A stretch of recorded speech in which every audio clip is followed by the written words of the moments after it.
Hey, what's good guys? And today we will be reviewing The Outer Worlds. So this game was developed by Obsidian Entertainment and it was published by the Private Division. So this game is an action role-playing first-person shooter game. So plot-wise, this game is set on an alternative future that diverged in 1901 when U.S. William McKinley was not assassinated by Leon. And as a result of that, a large business trusts a dominant society well into the future, where a mega corporation has begun colonizing and terraforming alien planets. Originally bound for the furthest reach of the galaxy, a colony ships faster than light travels goes astray, leaving it abandoned at the edge of the colony space. So you awaken on board from cryo sleep only to find that most of the passengers are still in hibernation, and begins a journey to nearby colonies and investigate the true nature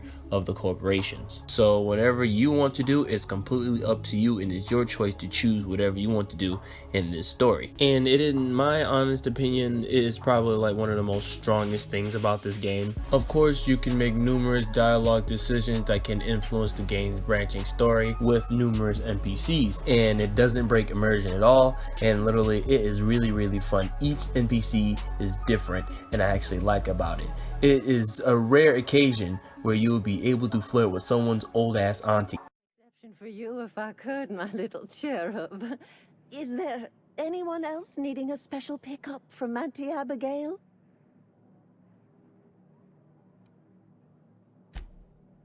Aren't you a saucy thing? I may not be a fresh young thing anymore, but with age comes experience, dearie.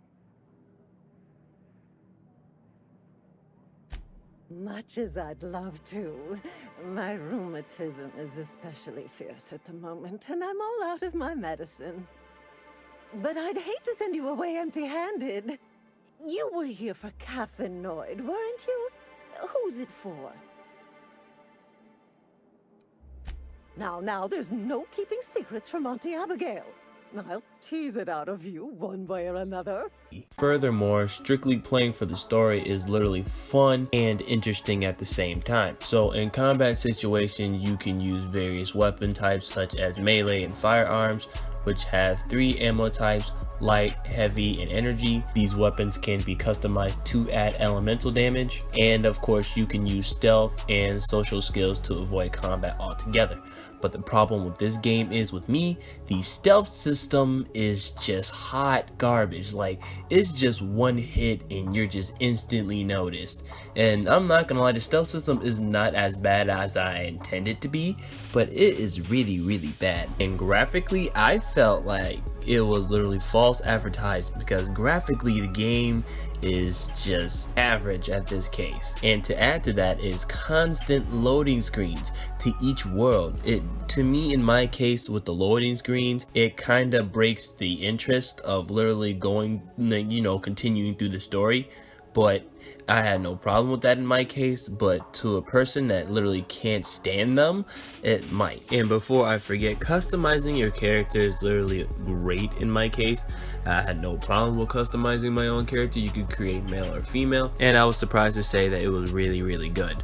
I had no problems with it. It was great. So you can also recruit and encounter non-player characters as companions who have their own personalities and missions and stories. Each companion has its own individual skills and special attacks, and it can also develop its own skill specialization. You can only bring up to 2 companions alongside them, and the rest stays on your ship. And as in most games, as you go through the story, you can gain experience points. You and your companion can use those points to level up and unlock new skills, which are further divided into 3 categories: science, medical, and engineering. You can also get new perks every even level. You can also unlock new tiers in every 5 unlocked perks. Your melee and ranged weapons have an item level, and the higher the number, the better the weapon is. You can also break down unwanted weapons into parts that you can use to repair other weapons. The same thing goes for body armor and helmets that will protect you based on their armor rating. You can also select mods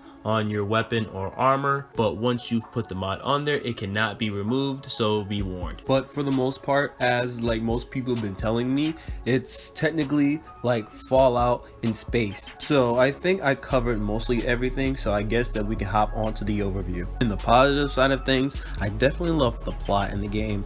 I love all the different types of NPCs that they have in the game. I also love the dialogue in the game.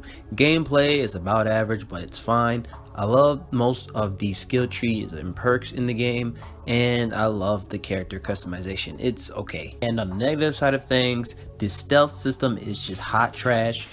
The graphics is about average, and be warned, there are loading screens for the people that hate loading screens. So this game came out in October 25th, 2019.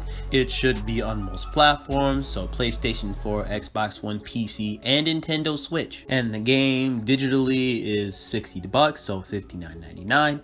And in stores, the game is again about $59.99. So is this game actually worth it? In my case, even though I've got it for free, no. But for the people that literally can get behind the story and things like that and just want just strictly on story wise, this game is a good game at its core. But everything else in between is just, it's not worth the asking price. It's $59.99, right? So the game is probably best if it was like probably like $39.99, maybe even $29.99. But despite all the good and bad things in the game, it is just not worth the asking price in my opinion. So I highly advise you to wait until the price drops. So that is my review, and if you like this review, please don't forget to like, comment, and subscribe to the channel. If you haven't subscribed to the channel yet, I do reviews, videos, PvP matches, streams, and more. And if you haven't yet, please don't forget to follow me on my Facebook page and my Twitch account, because I stream on those platforms as well. Everything should be in the description box below. Deuces.